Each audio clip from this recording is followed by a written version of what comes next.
everybody. Very excited to be here.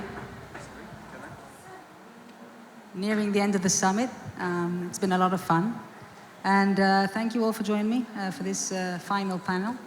I'd like to start with just throwing out a few fun facts about the global smart mobility market, and then we'll take it from there. So according to a recent report by McKinsey, in the past decade, there have been over $220 billion invested in smart mobility companies in over 1,100 companies worldwide. The number one geographical area where all these companies were is America, not surprising. The number two, followed by, was China, and then the UK, but the number four is Israel, okay? The fourth largest, let's say, mobility market according to the McKinsey report, and I think that's pretty amazing. And as you know, today we're celebrating 10 years, a decade to the Israeli ecosystem. And we're very proud of what's happening here. We've had over $24 billion of foreign investments in Israeli smart mobility companies. We have over 650 companies active today in our market. And we have 35 international R&D centers here in Israel. So with all that in mind, I'd now like to look forward and see what's happening, what will be happening in the near future. As we know, a lot of disruption, it's been said all over the summit, and a lot of things are changing and moving around and happening. And these are very interesting times, I think, for investors specifically, and for all of us. So I'd like to start really, I think, my first question here to Dr. Tal Cohen. Here you are, hello. Dr. Tal Cohen, founder of Drive TLV and Next Gear Ventures.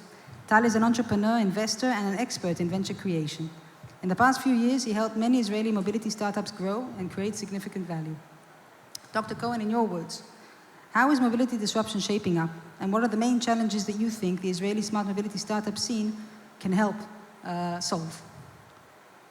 Thanks very much for the question, Daniel. Pleasure to be here with my respected colleagues here. So, really what we are witnessing these days is unprecedented. The mobility field already was emerging in a big way for the last probably 10, 15 years. And what happened in the last, I would say, 2 years accelerated some processes.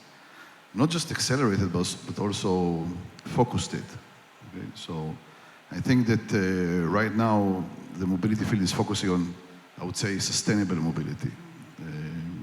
The meaning of turning mobility from, I would say, mobility that belongs to the ICE, internal combustion engine, age, into the electrification age.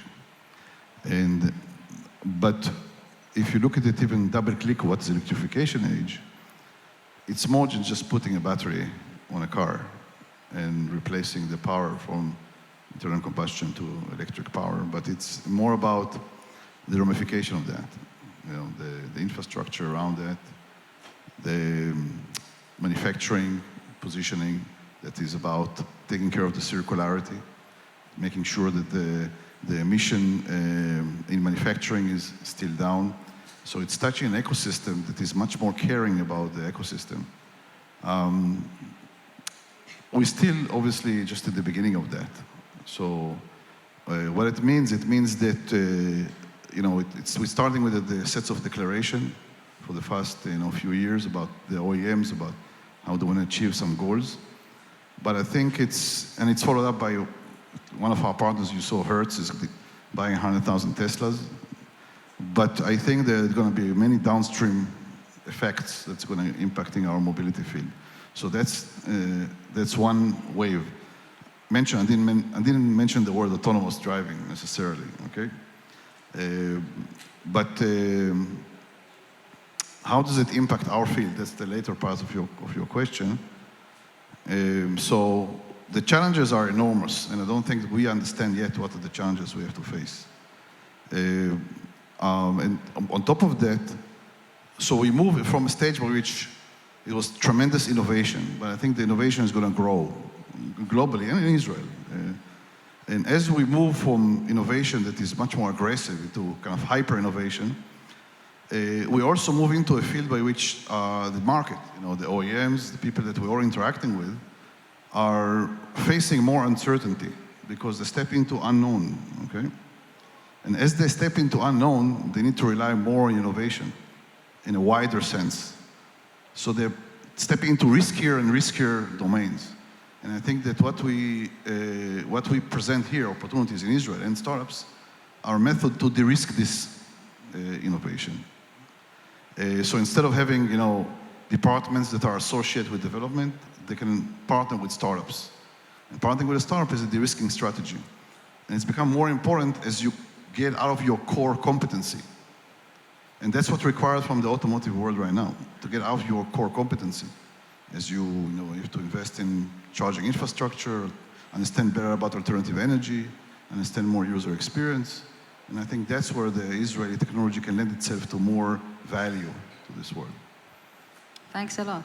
Sure. Well, following directly to what you mentioned before about the environment and how important this has become, and we're hearing about it all the time in COP26 in Glasgow now, and generally speaking, I'd like to turn to Talia Rafaeli.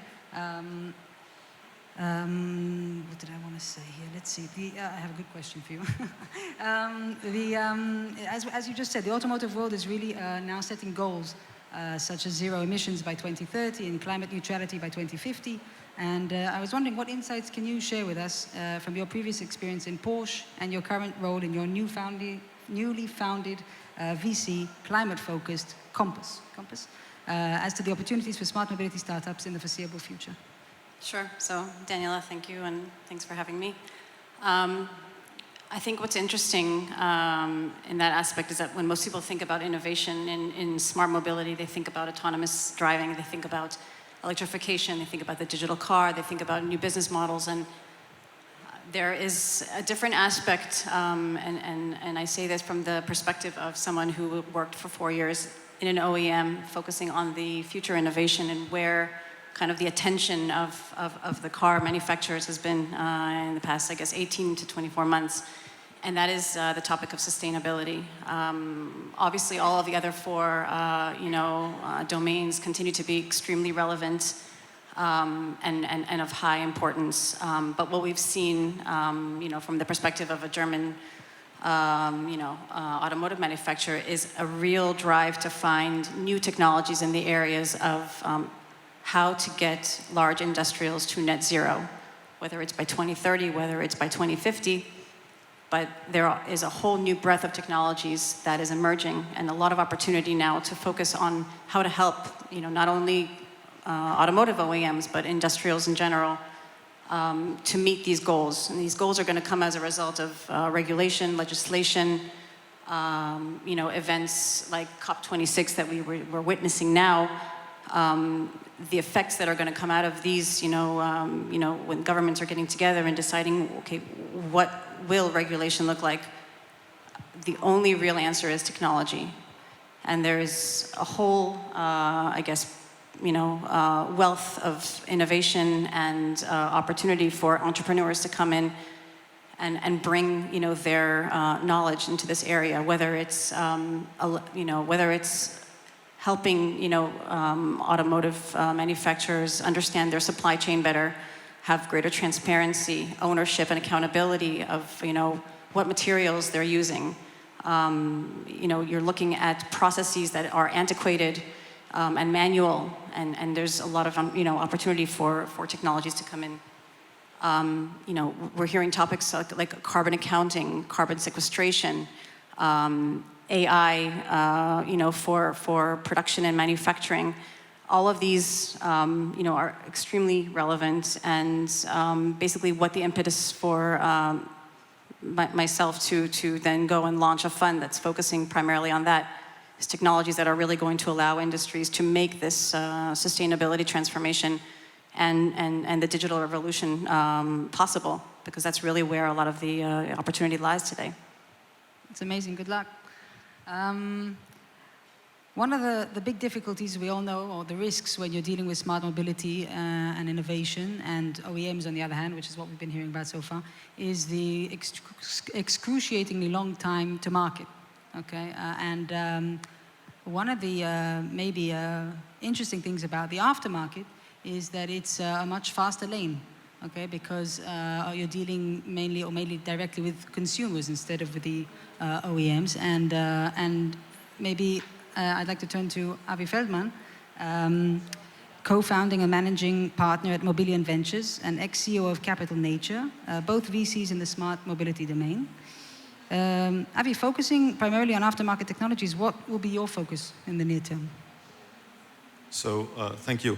I think that, first of all, I would like to shed a little bit light on why aftermarket. And other than what you just said, that those are faster tracks to bring technology to be on board any given car or any given vehicle, it's also that the aftermarket is moving much faster than the OEMs in terms of sales.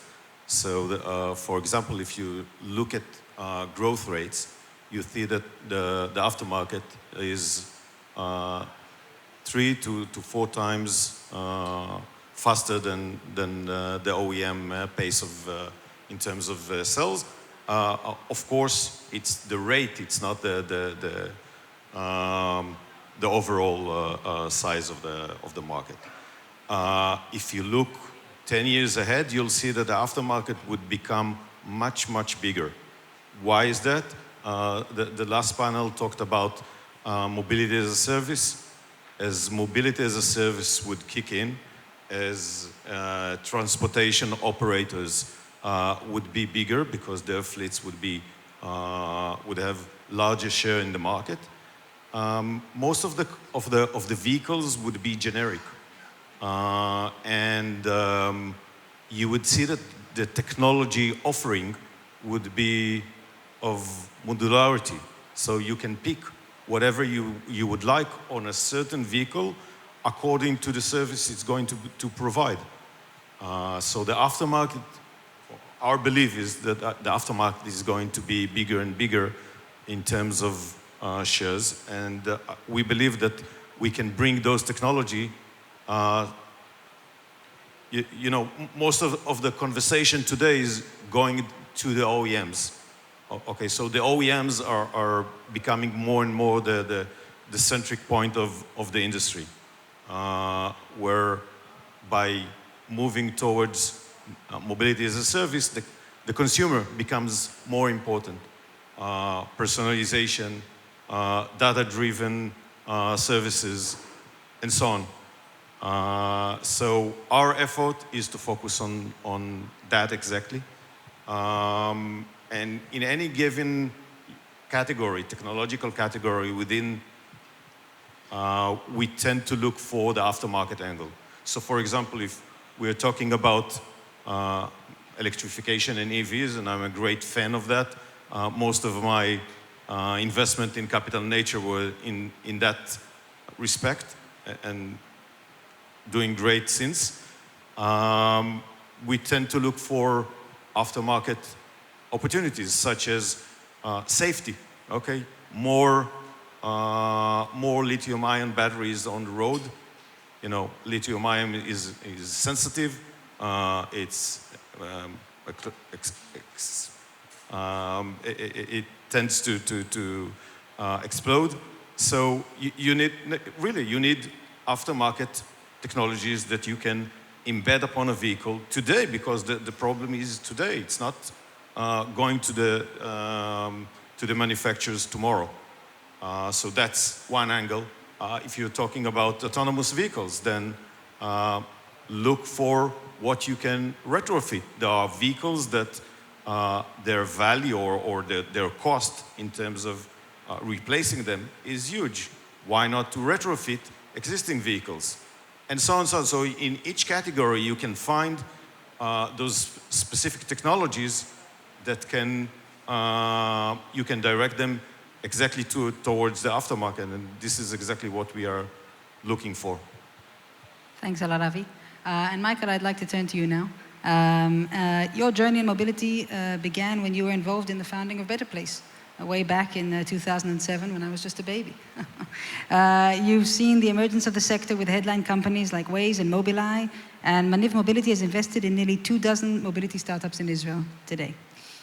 Given that perspective, could you just tell us a bit what you think about is going to happen next in the mobility scene in Israel? Sure. Yeah, you remind me with about 15 years in the electrification space, it reminds me of what President Trump said when he was asked, why the virus didn't go away the way that he said it would. He said, well, eventually I'll be right. So that's how I feel now that electrification is finally kind of conventional wisdom in the industry and beyond. Yeah, look, first of all, everything that the distinguished panel has said so far is true, and I think it's a very vivid demonstration of just how rich the opportunity is in mobility technology right now.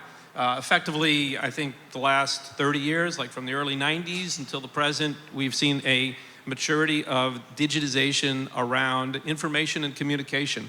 And I think that process in transportation really just began within the last decade, and it's going to play out over at least that period of time. And it's going to bring all sorts of, I think, wonderful opportunities for consumers and opportunities to obviously decarbonize the transportation economy and make things more convenient, more accessible, more affordable for consumers and for commuters. So I think it's fantastic, and it's very exciting to be involved. One of the things that hasn't been touched on so far, I think, but we're seeing more and more, especially here in Israel, is the headlines these days are around the supply chain and the vulnerability of it, and the answer, of course, is going to be in technology, and we view mobility as movement of people, but also the movement of goods. And there's more and more innovation happening around the movement of goods, whether it is over the road, and I think truck driver shortages around the world is going to be a real pull for autonomous trucking. We're seeing some of that. GATX experiment this week coming to light, being one example, but also warehouse automation, port automation, so much creativity required here, so much underlying software, cybersecurity, etc. Lots of things that are in the Israeli technology DNA and huge opportunities that we look forward to seeing over the coming years. I couldn't agree more, and I think we have a lot of interesting things even out here in the exhibition dealing with now moving into maritime and also aviation and stuff, because the core, as you said, the core technologies are relevant for all mobility, air, sea, and ground.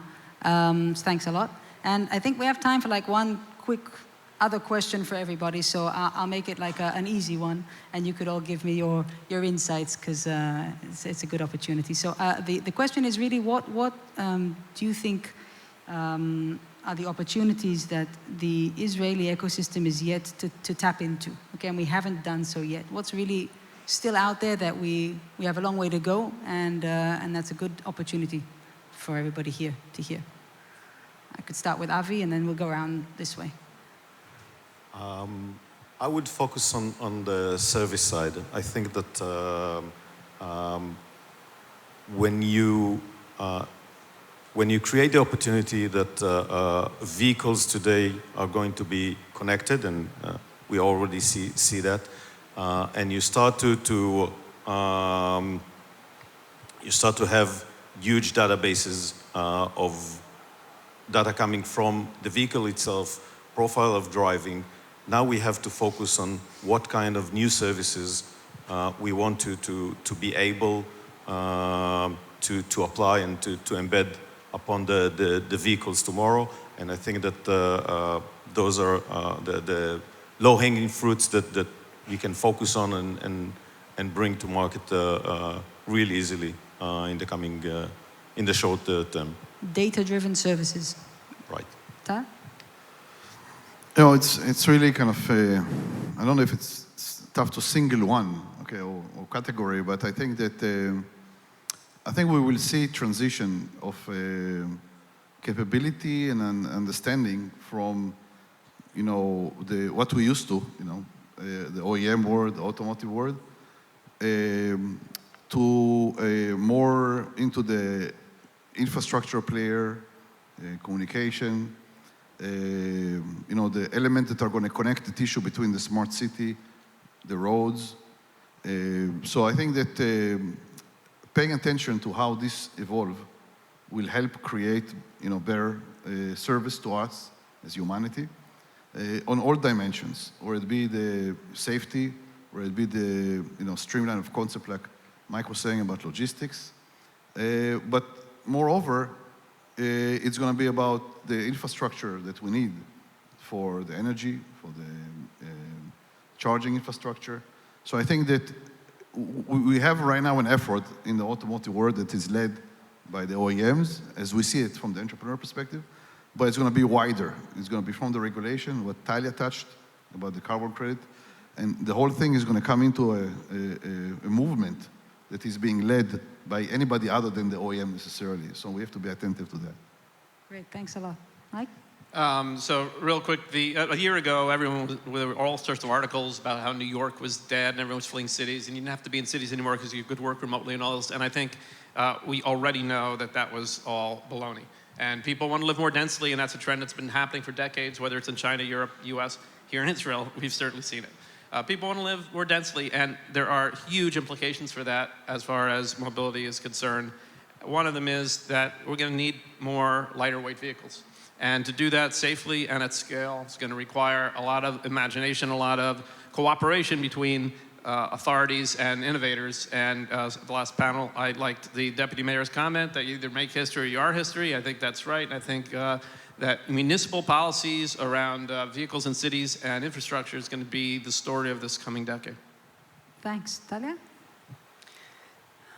Touch upon what Mike said. I think that as time goes, we're becoming much more connected. I think instead of thinking of ourselves as silos in mobility and in smart cities and in smart homes, we're going to become this one connected ecosystem. And as a result, with all the technologies, a tremendous amount of data is going to result. And I think that in order to be able to manipulate and to really leverage this data on how do we improve our lives, we're going to need, a lot of processing power, a lot of knowledge and understanding of how do we take this data and how do we create new businesses, how do we use the power of data. And I think that we're not there yet. I think we're doing that, but in silos. And I think in the end we're going to be one connected ecosystem. And I think the opportunities that come out of that are going to be enormous.